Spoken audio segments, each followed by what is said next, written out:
good to go, brother. Be like three, two, one. What's up, everybody? It's Mike and Nick here with CST. We're bringing you our full card breakdown for UFC 303. This one's going to be a banger. If you're here, like, subscribe, comment your favorite fight of the week, share it to your friends. And this week, we're taking a little bit of a different approach. We're going to start with the main event and backwards all of the way down to the first early prelim of the night. Just switch it up for you guys. And either we can talk about last week or we can jump right into it with 303. What are you thinking? Well, let's talk about some of the plays that we gave out last week that, kind of just to stroke our own dicks a little bit. I'm just going to just say it like it is. We said that if Volkov gets out of the first round to hammer him live, and you could have got him at plus 200 live getting out of the first round, could have got him all the way at plus 150 going a minute into the first round, or into the second round, I'm sorry, as well. I'm trying to think of some other great plays that we gave out Hammer of the because week, Robert Whitaker. oh, that was easy money. How the hell did we forget about that, bro? The easiest money of the week, Felipe dude. Felipe Lima was one of my favorite plays last week too, as well. Felipe Lima got it done. I said Felipe Lima probably finishes him, and damn it, he did. He's going to be a terror for the bantamweight division, to say the least. Um, you know, God, I'm having such a mind block, but yeah, I feel like we had a pretty good week last week. We gave out some pretty good plays. I went 9-2 on my picks. I'm super happy about it. It's crazy because like you could be a sniper everywhere, and I'm telling you, it doesn't matter. Any the biggest MMA YouTubers, the biggest MMA cappers, there's gonna be weeks where you get 5 out of 12. You know what I'm saying? There's going to be those weeks. It's this is the most unpredictable sport in the world, and pretty much any sport from a betting standpoint, you can do all the research you want, and all the reads can be there, and the outcome still might not happen the way that you expect it to. So hitting at a high clip, I'm happy about it. 9-2, I'm psyched about that. It goes up and down in this business. Yeah, I'm more so. This is just my personal opinion too, as well. I mean, the prediction videos are just quick predictions, what we get the quick tape on and things of that nature. Where we get all the money from is our best bets video. If you go to our best bets video, that's after all the tape has been done, all the actual bets have been put in, all the actual lines have dropped, and so on and so forth. Another thing too, as well, is these prediction videos, we drop them so early in the week, so how can we get a full card of tape study in completely? I mean, we're going off a little bit of past knowledge with a little bit of mix of tape study and things of that nature. So go look out for our best bets video every single week too, as well. We hit it a high clip on the predictions, but the best bets is what you want to be looking out for. So with that being said, let's jump into UFC 303, big dog, and let's see if we can hit it a high clip this week too, as well. For the main event, you have Jiri Prohaska versus Alex Pereira, the rematch. Alex Pereira becoming a fucking superstar, to say the bare minimum. Jerry Prohaska is someone that is always entertaining the fight, always entertaining to watch, to say the least, always entertaining even to just see on Twitter because he's an interesting cat. I really am impressed with his career being a Rising champion. A lot of good wins in Rising. Vadim Nemkov, CB Dollaware, some good wins. His wins have aged very gracefully. In the UFC, Volkan Ozdemir is a hell of a win. Dominic Reyes with his comeback, who I still don't think is, the same Dominic Reyes, and I think Jerry Prohaska put him on that trajectory specifically. Losing to Alex Pereira after tagging him a few times, and again his win against Rockage was good as hell too for Jerry. I'm pretty impressed by that one. In this case, I think Jerry does have a chance to win as an underdog. Now, what I'm leaning in with my overall predictions and who I think does win, I do lean Alex Pereira. I think he's going to find that hook, he's going to find that chin, and there's no way that Jerry can take the punches he took from Rockage the same way that he can take from Alex Pereira. That man is built from dinosaur bones. So, with that being said, I am going to lean Alex Pereira, but I would not be surprised if Jerry somehow, some way got it done.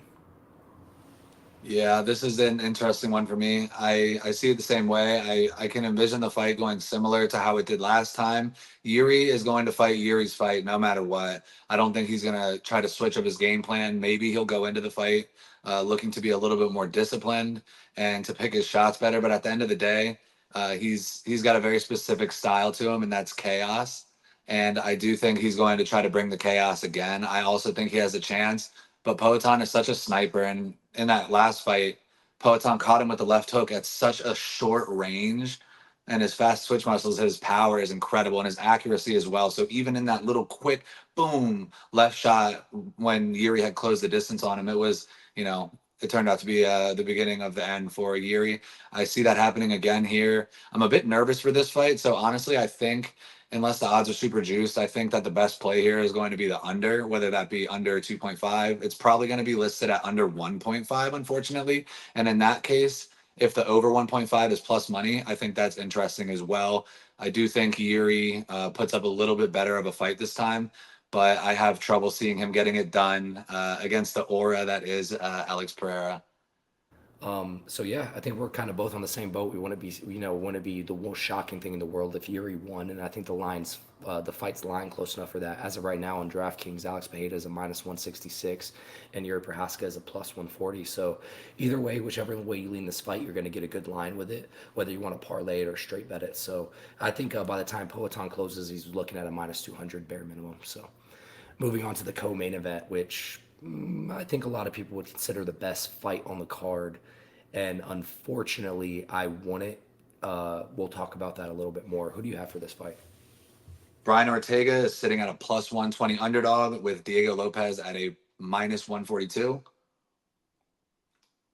This one is hard to get a read on, man, because as we talked about in the last fight out for Diego Lopez against Sadiq Yusuf, this is where we find out if he's him. And he showed us that he is him. This is a definite step up in competition.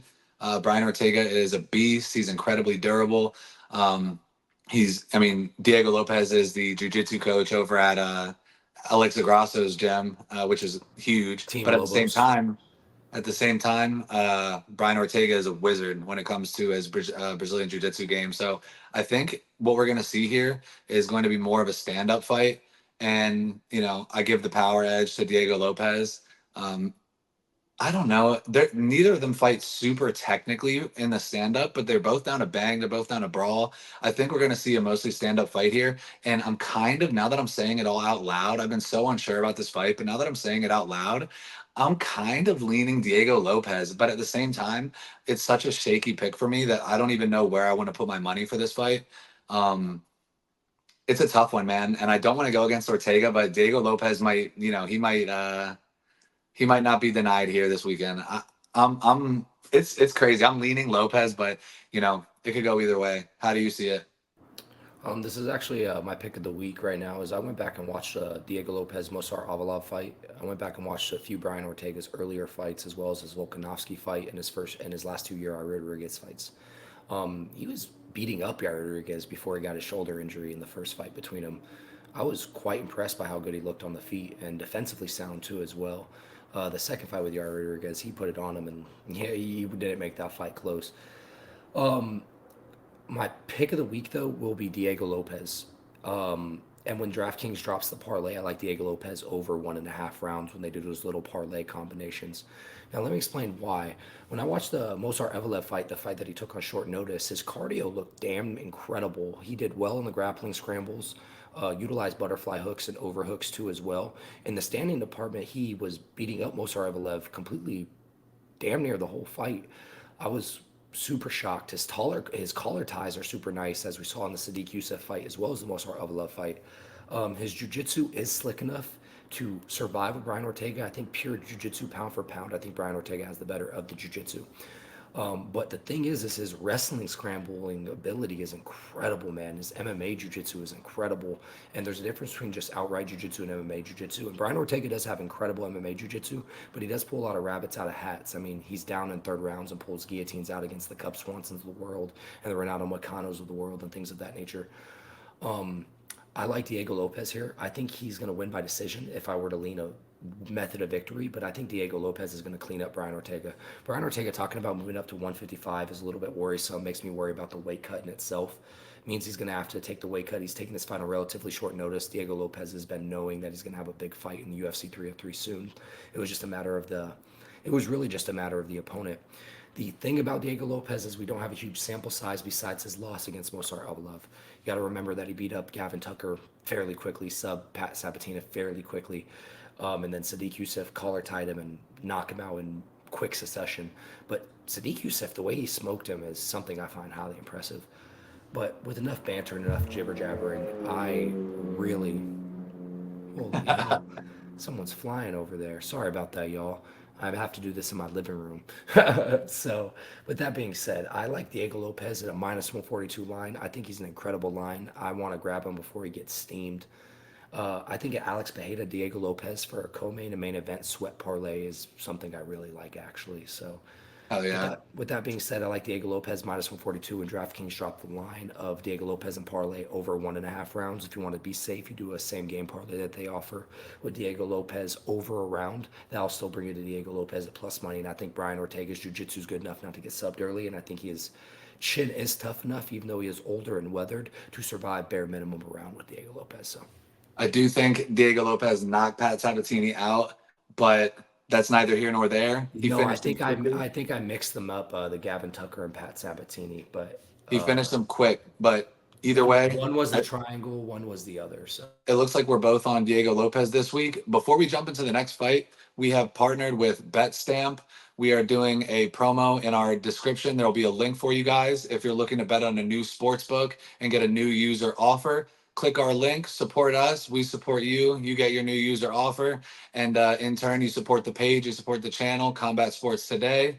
And you can use our best bet video to try to go make some money with it as well. So, like I said, the link will be in the description, and we're looking to do well this week. So we'll see what happens.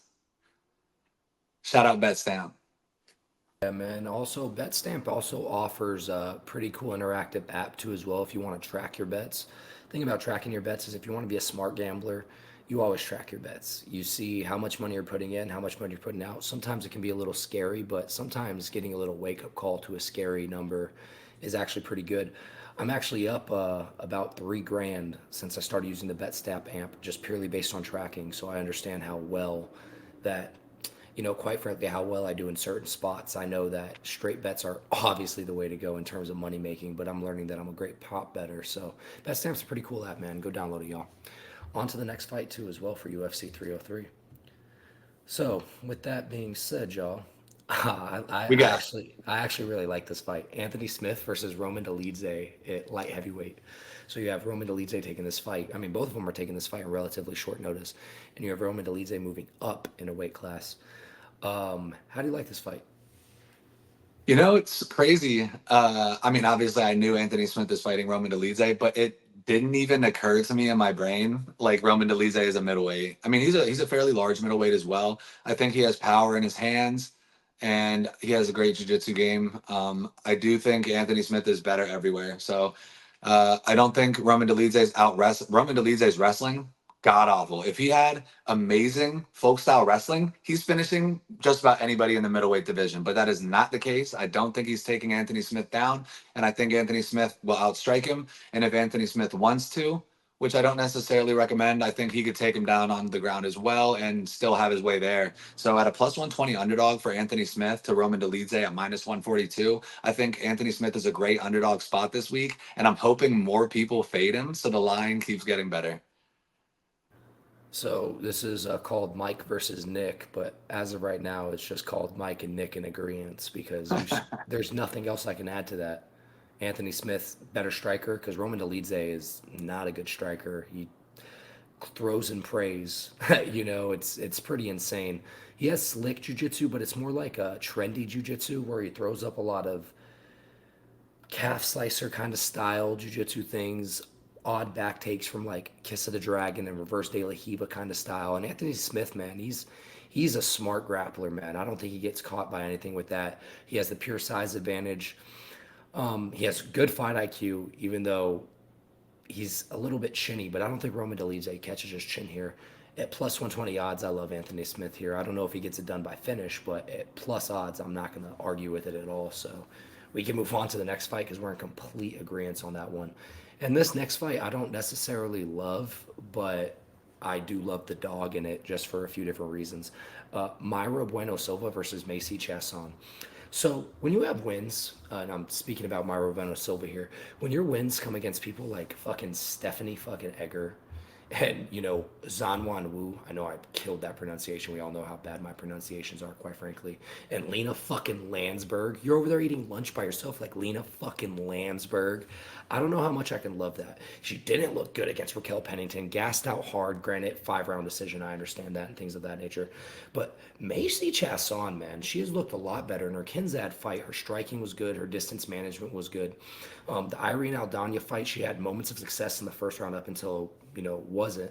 And then Norma Dumont, who's someone, as we all know, is a huge dump truck specifically, she was able to take that dump truck to the face, baby. So I like Macy Chasson as an underdog here. We all know I'm not the greatest women MMA capper. I don't ever put too much stock into women's MMA, unfortunately, unless it's super high level. Don't call me a fucking biased motherfucker, though, because Weili Zhang versus Joanna is my favorite fight of all time. Of all time, y'all. Doesn't matter if it's male or female, so kiss my ass. I like Macy Chasson here, another plus 120 underdog. I think you could do the underdog parlay, the 120 underdog parlay with Anthony Smith and Macy Chasson. Get you a nice little plus 480 odds. Be nice for you. So. Yep. I don't know why I said yep there. That was a beautiful super bad reference though. I like that little Steven Glansberg. Thank you Um, for understanding the reference. I yeah, appreciate it. yeah, 100%. I'm a Mayra Bueno Silva stan, and it absolutely broke my heart to see the performance that she put on against Raquel Pennington. That was pitiful. It was absolutely terrible. She wasn't able to get the fight to the ground. She's not a great wrestler, similar to that Roman Dolidze, but when she does, if she does get the fight to the ground, Mayra Bueno Silva is dangerous. I mean, even from stand up, like you've seen against Holly Holm with the ninja choke, she has very dangerous finishing ability in terms of like from a jujitsu standpoint. She has heavy hands as well, but Macy Chasson is very good. She's tall, she's long, and she knows how to win a fight. So I'm nervous for my girl Myra in this fight, but at the end of the day, motherfuckers is taking the FanDuel method and round combo, Myra Bueno Silva, to finish by submission in rounds 2 or 3. Those are lotto style props. I wouldn't recommend throwing hammers down on that. That's more of a sprinkle and sweat. Uh, but at the end of the day, I'm gonna lean Myra Bueno Silva just because I like her. I'm a little bit biased, so you can call me a biased motherfucker, but I would not be surprised if Macy Chasson gets it done. She's a very solid fighter, and I think she's a little bit underrated as well by the public. So this is a tough one. I'm gonna ride with Myra just to be the first Mike versus Nick pick. I'll ride with Myra. He got Macy, and then we'll move on to the next one. I just want to say here too, in close fights like this, because I think this is a very close cat fight. If I were to put a line on it, I would actually have it as a pick 'em personally. That's one thing I've been trying to do lately has been trying to line my own fights, kind of see where the line meets up with them. Like I was surprised Anthony Smith was a dog. I thought Anthony Smith would be anywhere from a minus 140 to a minus 160 favorite. The fact that he was a dog is like damn near hammer worthy. Same thing with Diego Lopez. I would have lined him about a 2-1 favorite personally against Brian Ortega. Macy Chasson, her strength of schedule is good, man. Her strength of schedule is good. Myra Buenos Aires is fucking garbage. Yeah, Holly Holm contest overturned. I understand that. Raquel Pennington, who's someone who's old, washed, and not someone that I consider championship level. It just happens to be the weight class that they're in. Macy Chasson is at least fighting the Kinzads of the world and the Norma Dumonts of the world, not the fucking Stephanie Eggers of the world. So that's the last thing I'll say on it. We can move on to the next fight, which people are going to love to be fight of the night. And I say is going to be a slow, staring contest and a dance off. You know what I'm saying? You have MVP versus Ian Machado Gary. I know people don't love Ian Machado Gary, but the kid is talented as hell. He's athletic as hell, long range striking, sets up his kicks well, which I'm really impressed with. He has one of the best front and push kicks in the game. Low calf kicks, which is going to be huge against MVP, who plays in that long bladed karate stance. And we've seen him eat plenty of calf kicks from guys like Diego Lima before.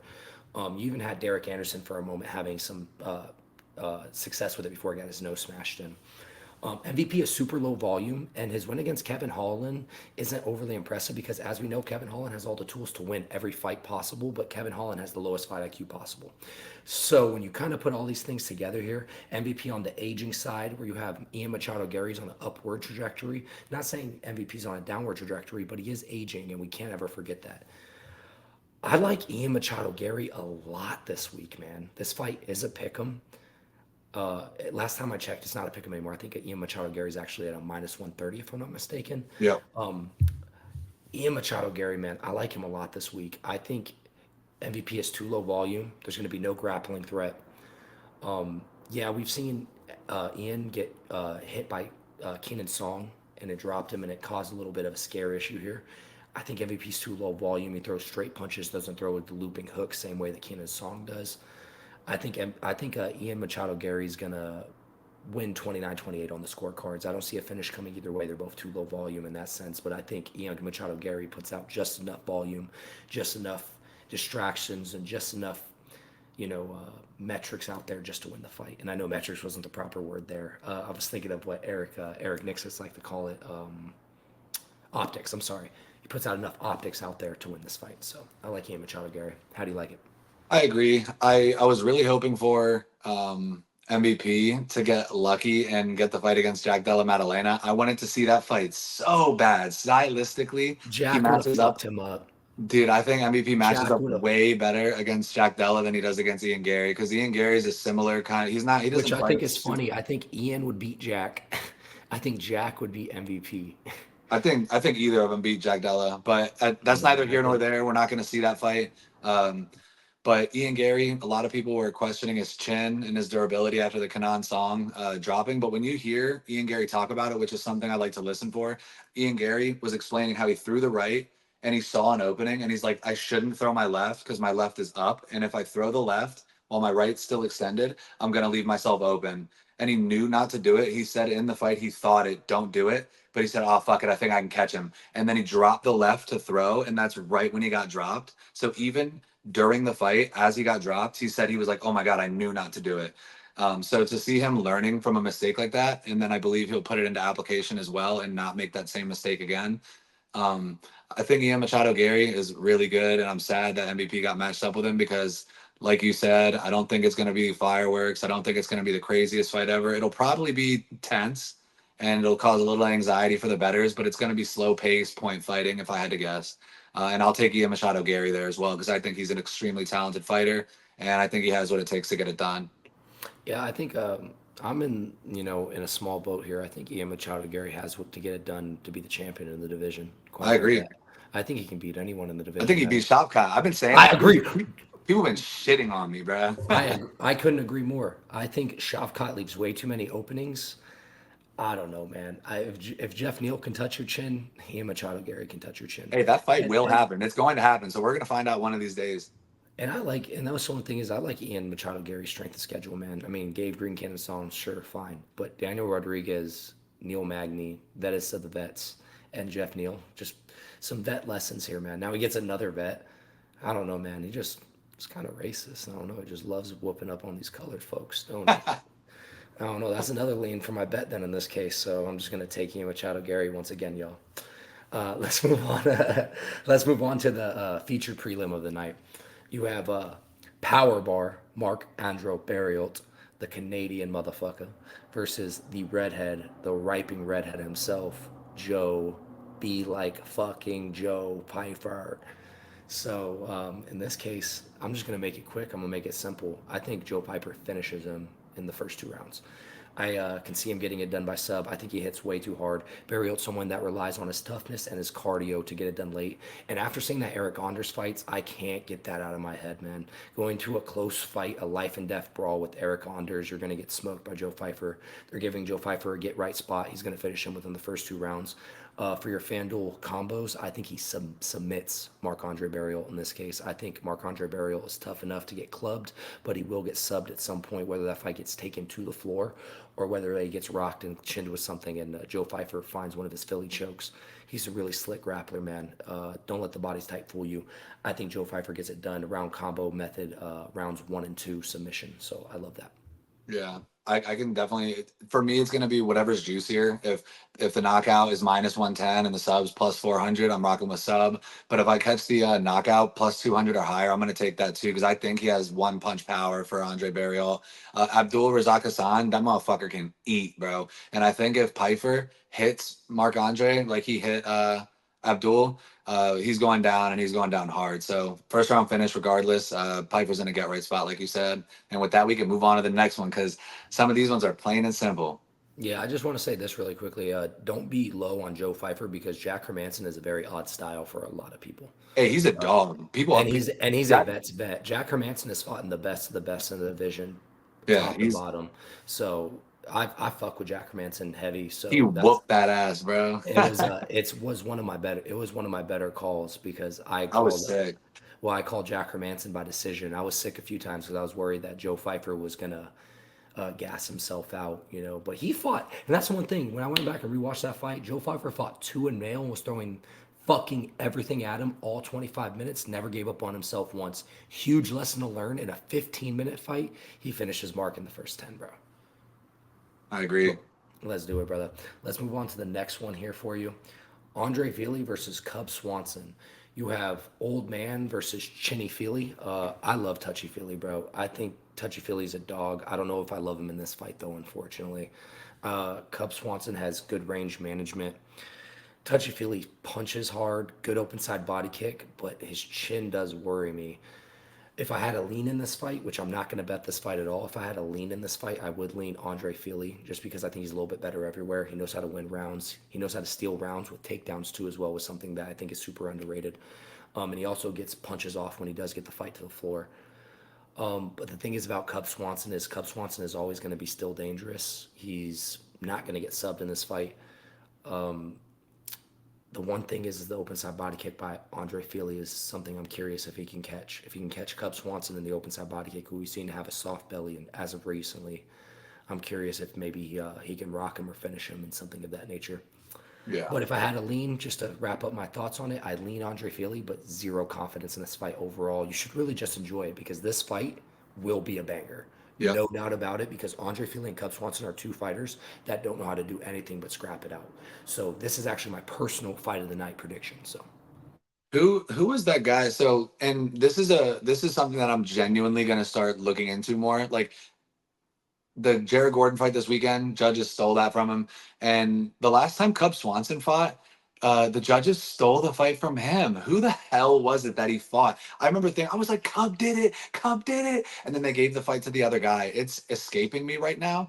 But I remember watching that last, I believe it was the last fight Cub was in. And they gave, the one I remember because I did a quick tape study on this one. Shane Burgos, the split decision against Shane Burgos, maybe because he got no, it wasn't finished. that one, I don't think. He beat Hakeem Dawodu, and I thought Hakeem won that fight Oh pretty no, that what? clearly. Okay, so I'm tripping then because I No, thought they no, were okay. So I thought they were gonna rob him. I thought Hakeem. Maybe Hell I'm no, bruh. tripping. No, maybe I'm misreading it. No, no, I'm no. tripping. Maybe I'm misreading it because I was like, he got finished by Giga, he got finished by Jonathan Martinez, he beat Darren Elkins, the Hey, damage, did they baby. did they give Cub the win against Hakeem Dawodu? Yeah, Cub won. Maybe I'm tripping. Let me go. I because Give me a quick I second to look really up his thought he got topology. robbed in that fight because I was like, that's fucking bullshit if he doesn't win. But maybe he did get the win, and I was tripping before the decision, and then was happy afterwards. But I failed to relook at that real quick before this. I'm also feeling Andre Yeah, Feely. I just looked into his topology. My apologies. I had to look it up real quick. But yeah, he beat Hakeem Dawood Okay, well then unanimous that decision. the right guy won that fight, but this time out, I think it's going to be Andre Feely.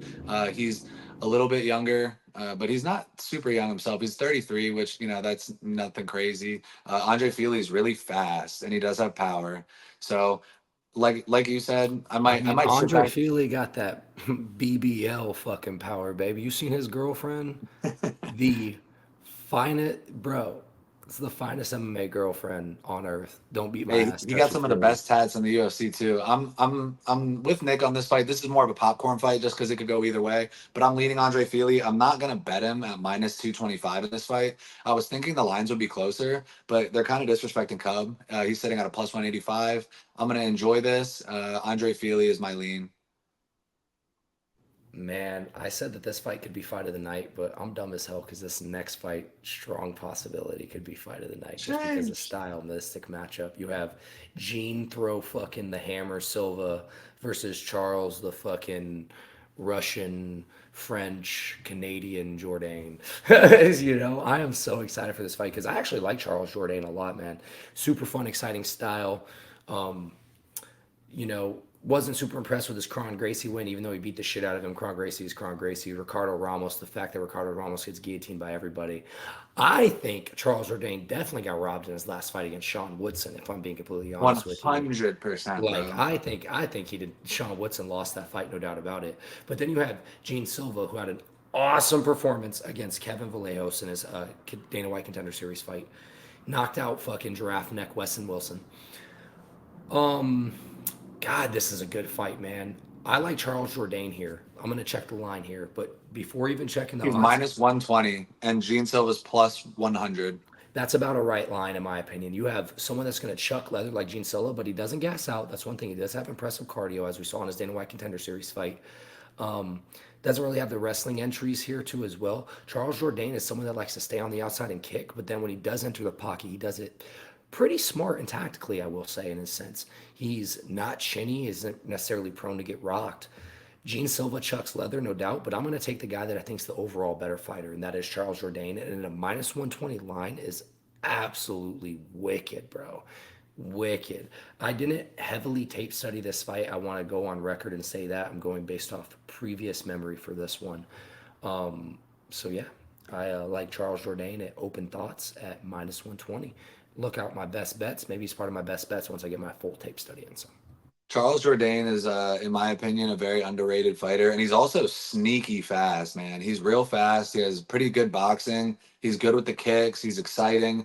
You know, Gene Silva's going to throw. Charles Jourdain is subject to getting subbed. I don't think Gene Silva's going to go for it. I think he's going to go in there trying to take his head off, and I think Charles is going to have, he's going to have the bag of tools to be able to deal with that. I think he's going to be able to move, not get hit flush. And I think he's going to be able to, slide in, touch him up, keep moving, and not get hit. I like Charles Jourdain's one of my favorite fighters, man. So I'm really pulling for him this week as a bias pick and also as a an actual logical lean for this week as well. So, like Nick said, look out for the best bets. I'm going to do a little bit more research, but as of right now, I'm liking my boy Charles Jordan. Charlie Jordan, baby. He's about to go crazy. Air Jourdain, Air Jourdain. Me and my boy be calling him Charlie Joe. That's my guy. That's not bad at all. The next fight, let's just buzz through this one. We don't really need to talk about this one. Peyton Giannis Talbot Gamora, knockout. bro. Giannis Gamora got finished by William Gomez. I want to say this: Peyton Talbot is someone that I think that was either that he took MMA more seriously. I think he's world champion caliber, like legitimately world champion caliber. And you know what's hilarious in research if you look at his topology? He's only fought one guy with a losing record. Everyone else has had a winning record. You got to respect a guy like that. Doesn't give a shit, just wants to scrap. Um, if you bet him against Cameron Simon, you better bet him by first round finish here. I don't know about that, but under one and a 100%, half, dude. He's under knocking one him and a out. half. Yeah, I mean, he may knock him out and he may finish that, but that line's gonna be like minus 400. The question is, what round Unbettable. does it Fight's finish? unbettable. Fight's unbettable. Let's move on to the next one. Payne Talbot's going to finish this guy. No doubt about it. Maybe we get a good quick line on him to get a submission, though. Just want to say that. That's a strong possibility. He's mean though. Peyton Talbot. One thing I'll say about Peyton Talbot, he's mean. And You if know what's he, crazy is I think if he just goes into the cage and just literally sees nothing. Like he goes brain dead almost. yeah, and if It's incredible. I'm thinking he's gonna like if he hurts Gamori, I'm telling you, listening to the way he talks in his post fights and his pre fights, he's mean. So if he hurts him and he thinks he's able to, he's just gonna club him. So I think he's going for the knockout, and it's gonna be he's minus 1600, unbettable. This is gonna be a fun one to watch, a nice highlight. All righty, let's move on to Michelle Watterson versus Jillian Robertson. This one, Jillian Robertson's a clear cut winner for me. Michelle Watterson throws the leaping side kicks. She doesn't throw out almost any volume. Outside the leaping side kicks and her garbage range management, throwing jabs to the air, she's not going to out grapple Jillian Robertson. I think Jillian Robertson's going to sub her at some point in this fight personally. When the odds and the lines drop, I will be taking Jillian Robertson by submission. That will be a play that I feel pretty confident in too as well. Jillian Robertson by finish double chance will probably be at least plus 215, I'm assuming. And if I get her at plus 2-1 odds, I'm smashing that bitch. So, I mean, wish I was smashing that. But with that being said, I am going to take Jillian Robertson here. I personally don't think this fight's close. I think Michelle Watterson is over the hill. She's grabbing a paycheck, and her jabbing to the air is not going to help her in this one. Yeah, I'm gonna go off a hunch that since her last fight and even the fight before that, that she's making steady improvements in the wrestling. So I think she's gonna go out there. Michelle Watterson is either gonna throw something crazy and then basically fall into a shot, or Jillian Robertson's improved since her last fight with her offensive wrestling, and she's gonna be able to get the fight to the ground. She's probably gonna beat on her a little bit and then find the sub when Michelle Watterson gives her a chance. I'm big on Jillian Robertson and the FanDuel prop that I love, method and round combo submission. I think submission in rounds 2 or 3 is going to be pretty juicy for Jillian Robertson. It's going to be a sweat in that first round, especially if she gets it to the ground. But I'm rocking with Jillian by finish as well. Yeah, I think Jillian's gonna catch a kick and handle business And here. she's So young too. She still has, her record is wild, but she's she fights young good. She only fights good fighters. and she's improving. She only fights good fighters. Good coach behind her. I'm a big fan of Dean Thomas's mind. I'm a big So fan of Jillian Robertson as well. So let's go, baby. let's get it, baby. I love fake redheads. Mhm. With that being said, Martin Buday versus Andre Arlovsky. Let's make this one quick, man. Andre Arlovsky, I read a stat. I got to find the stat, and I'm going to plug the person on Twitter so they don't think I'm not shouting them out. Someone posted a stat on Twitter that 90% of UFC retirement fights in the last 15 years have ended in a loss. This is a heavyweight fight. I don't bet heavyweight fights anymore. I stay away from them, except for Volkov live this week after round one. But come on now, that's just a smart play. With that being said, I'm going to stay away from this fight, but if I had to play it, I would take Andre Arlovsky to 2-1 dog. Yes, Andre Arlovsky, people always criticize his chin. His chin isn't as shot as it was. I mean, when you're fighting guys like fucking Rosenstruck and Francis Ngannou, of course you're gonna get knocked the fuck out. But he's fighting Martin Buday, who gasses out, plods forward, and has zero footwork and zero movement. I'm taking the old school right here, baby. The Russian is going to break that 90% loss rate. He's going to be one of the 10%. And I hope he retires on this, but he will beat Martin Buday. And fun fact about Andre Arlovsky, he always rises to the big pay-per-view card editions. I like Andre Arlovsky 2-1 dogs here. Martin Buday at minus 265 is unplayable. And please play him more. Please think that Andre Arlovsky has no more chin against fucking slow potting Martin Buday. He's going to throw an overhand, and Andre Arlovsky going to see it from a mile away. 100%. I'm so happy, bro. I was waiting for you to say Martin Buday, and I'm like, I looked at the odds earlier when I was when I was Did getting you the did odds. you like that little lead up, by the Yeah, way? I'm like, this motherfucker's about to say Buday. I'm happy though because Martin Buday at minus 265. I don't care who he's fighting. I don't care who you're putting up against Martin Buday. You could bring back any of these guys who had recently been cut that are not good, and I'm still not taking him at minus 265.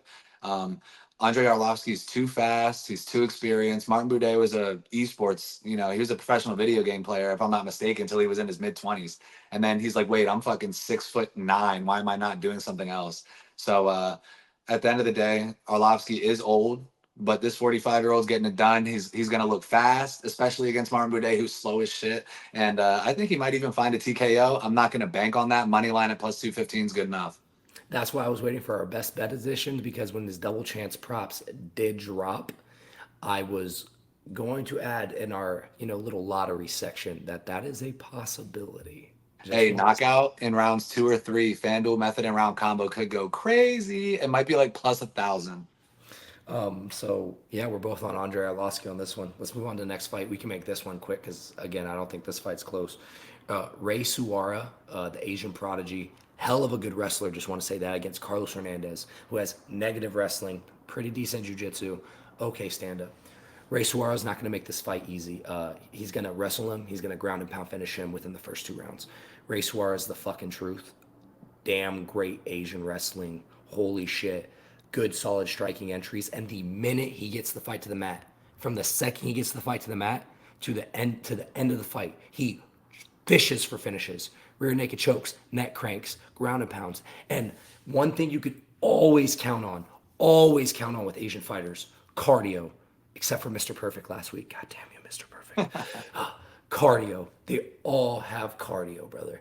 So I love Suaro this week. I know I'm killing that pronunciation. Carlos Hernandez is someone who doesn't technically get finished quite that often, so we're going to get a good line on his double chance finish. Suaro double chance finish is something to smash and yell to the rooftops. Minus 470. I can't believe I'm saying this. I know it's chalk as hell. You can add it to any parlay. I don't necessarily think it's worth the dollar risk, but you can still add it. So Rey Tsuruya.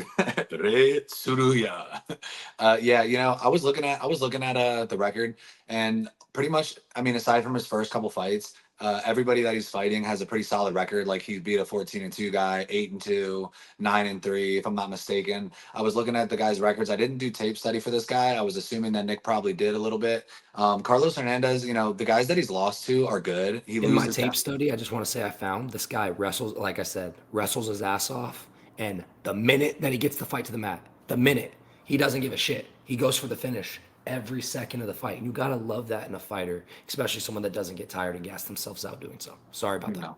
Carlos Hernandez, two losses in the UFC, come to Alan Nascimento and Tatsuro Taira, who are both very, very good fighters. But at the same time, when you're looking at the wins that Carlos Hernandez has, Dennis Bondar, decent, I guess.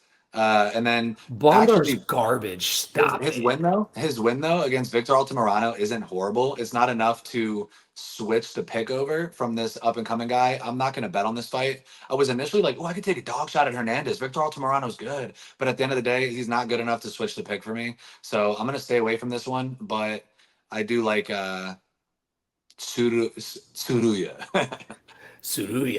Tsuruya. the UFC knows exactly what they're doing with Mr. Suruya. They know that. They know what he's doing. He's gonna get the finish here. I'm fairly confident in that. Suruya with a Probably from a sub. he has in his 9 wins, he has 8 finishes. Four So subs, four knockouts. he's So he's a dog, man. Like yeah. I really like Suruya in this one. And it's hilarious that they're opening the card with this fight because this fight, Right. this next one is funny as hell to me. And let me tell you a few reasons why. You have Loke Dog Oliveira, okay? And then you have Ricky Simone, who is a pressure grappler who's going to push the pace for 15 minutes and crotch sniff his way to a victory is what he's going to look to do. And then you have Loke Dog, who got wrestled by fucking Sopaj, taken down way too easily against Sopaj in the 3 times that he was taken down. I just got to say that right now. If you're getting taken down by Mr. Sopaj, Ricky Simone's gonna be able to take you down. The thing is, Oliveira was active from bottom and consistently working his way to the cage and consistently working up. And the minute he got up, he was clinching and throwing strikes. He was throwing low kicks, and he was fighting balls to the fucking wall. Ricky Simone is someone that's known to get chinned and drop on the big ball stages. Look what happened with Uriah Faber.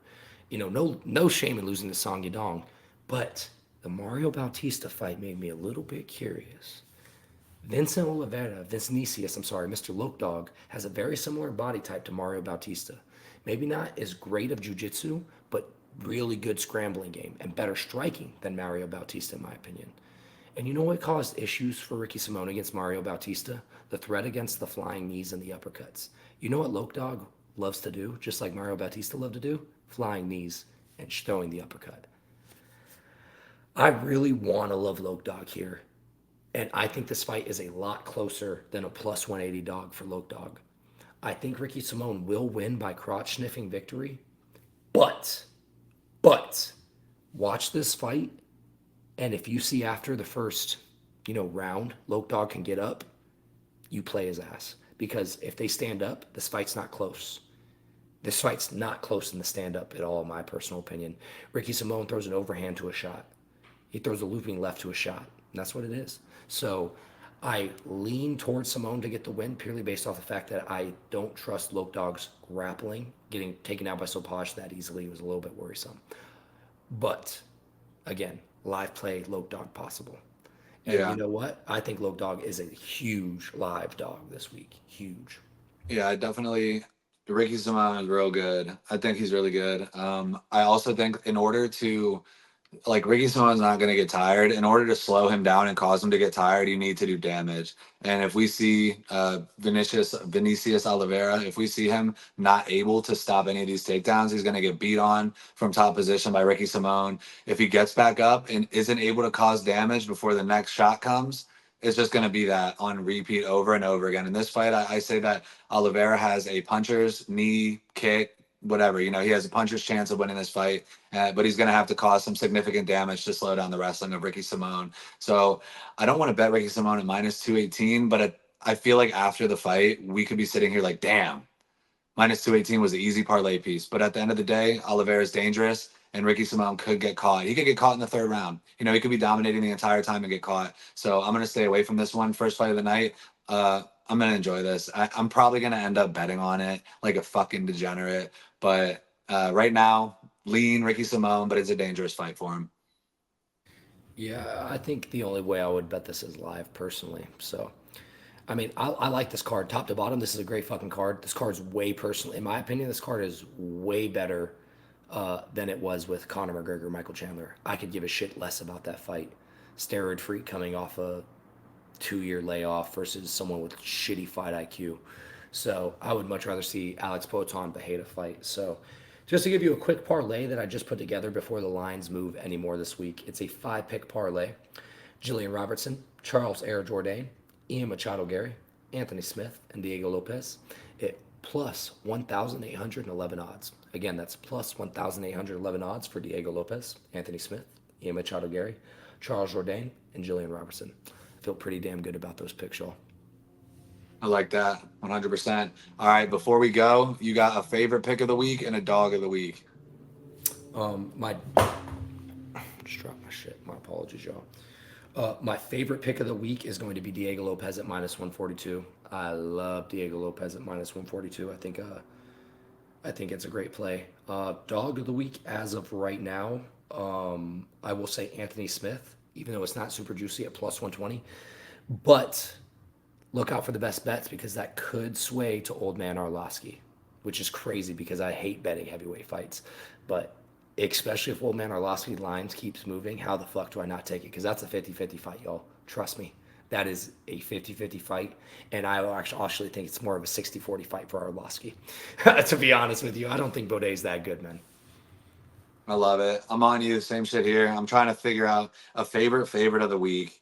If I'm going for value, I'm also going to pick Diego Lopez. And you already know Anthony Smith called the sub against what's his name? Don't even matter anymore. Vitor Petrino was his name, by the way. But I'm just being, Anthony Smith is that guy. People refuse to believe it. They say he sucks. They say he's salty. It is what it is. He's a great fighter. He has been for a long time. He has a lot of experience. I like him at plus 120 against a guy coming up in weight who really couldn't even hold his own at middleweight. Yeah, Roman Dolidze also is a brain dead fighter too as well. I don't think he has very high level fight IQ. And some of the things that I love to lean when I'm looking at fighters when I want to put money on them is cardio, fight IQ, pace, presence, metrics, optics. I'm sorry. Shout out Eric Nixick. But yeah, man. So that's our predictions for this UFC 303 card. We hope you guys are still here with us at this moment. Let us know if you guys prefer the top to the bottom or the bottom of the top kind of style. Because if you prefer us to start with the early prelims, we'll start with the early prelims. If you prefer the main event style going down first, we're more than happy to do it. Don't forget to like, share, comment, subscribe, all that good stuff, of course. Click the link in the description. Go get yourself some new user offers through our link. Shout out to BetStamp. Go get that app. Track your bets. Always bet responsibly. And if you start tracking your bets with BetStamp, that's one step in the right direction. So like Nick said, like, comment, subscribe, share it with your friends, and catch us on Wednesday for our best bet video for the week. Peace, y'all. Peace.